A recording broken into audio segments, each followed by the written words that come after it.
ba yan? Ang ganda. Wala na talaga akong nakita kundi puno at halaman. Ang boring-boring talaga dito. Gusto ko na bumalik ng Manila. This is camping site, no? Of course, puro puno at halaman makikita mo. Loser talaga tong Nathan na to eh. Siya may idea ng campsite na to. Ang ganda-ganda kaya dito. Remote, it's far from the city, fun with Mother Nature. Isaksak mo sa baga mo yan, Hazel. Mother nature ka pa dyan. Laklak na ako sa alak. Babe, relax. Let's just do this. Laylo muna tayo ngayon. Kailangan ko muna magpa-good shot kila AirPods. Tama. At para hindi na lang puro bar hopping yung ginagawa natin, no? Ewan ko sa'yo.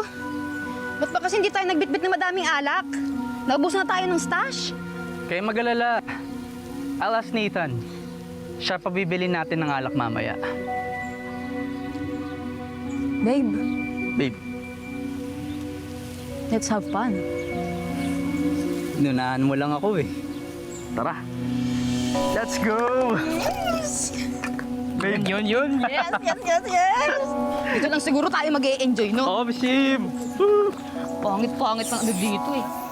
Hoy, George! What are you doing? Huwag ka maingay.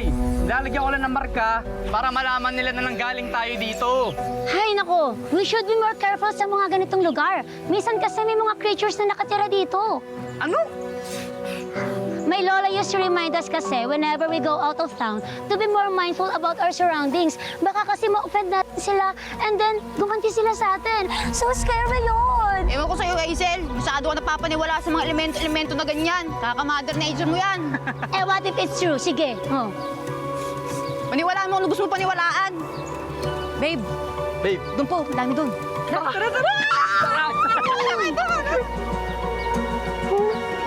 Sayang forest, they paint na here.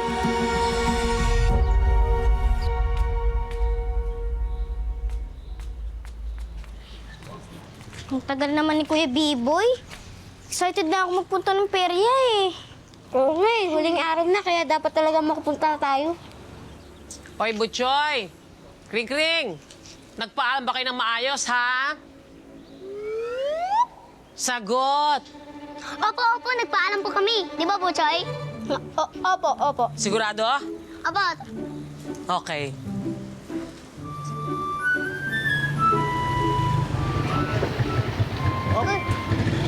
Yun! Ayun na siya! Ayun na siya! Ano, ready na ba kayo mga bata? Opo!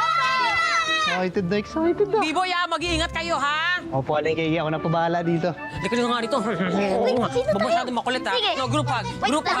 Wait lang Group po, hug. wait lang. Pwede po ba ako sumama? At bakit ka naman sasama sa akin? Eh, hindi ka naman namin friend. Tsaka sabi mo kaya mo naman pumunta, di ba? Eh, hindi ko naman pala kaya. Malayo kasi. Kaya, sasama na lang sana ako sa inyo. Pwede ba? Yaw! Promise, di ko kaya hawayin. Gusto ko lang makapunta. Sige na. Gusto ko pumunta. Nakakaawa naman siya eh. Wala naman siyang kasama. Sige na. Dapat lang maging mapait sila. Para sa akin. Oh, sige. Okay na. Sige, Joko, ka na. Sige, sakay na. Tara na, Eh, ingat kayo, ha? tara na. Ito, ikaw plastic mo, no? Plastic mo bata ka. O, mag-iingat kayo. Kinakabahan ako sa mga driver. Ano ba? B-boy, ha? Opo, Aling Kiki, Sinasabi ako na ko po bahala sa'yo, dito. makakatrip ka sa akin, ha? Hawak-hawak kayo. Hawak kayo dyan. Hawak. Ayaw mag-start Yan. mga bata. Kaya mo Ibalat yan. ata sa pwito mga to eh. Within this year, makakalis din kayo. Ayan! Atras na tayo. Oh, ingat. Hawak ka muna. O, kapit mga bata. Bye-bye! Sino gusto mo muna ng perya? Joy! Let's go! Nang araw. Uy, Sir Victor, dito ka lang pa pala nagtatrabaho. Oo, tutuusin, nung nakaraang linggo lang ako nagsimula. Alam mo na, kailangan magtrabaho para pandagdag ng kita pagkatapos ng lahat na nangyari. Ikaw, kamusta? Ba't napadpad ka din sa munisipyo?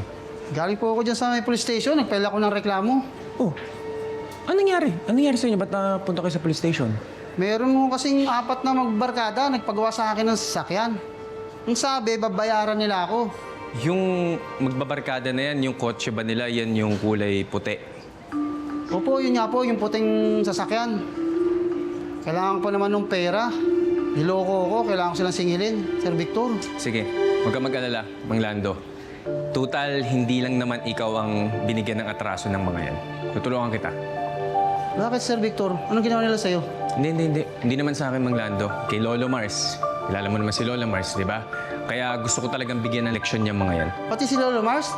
Ginawa nila ng ano? Oo. Narinig ko po, nagka-camping sila sa may puntakan. Baka nga nandun pa sila. Salamat. Sige.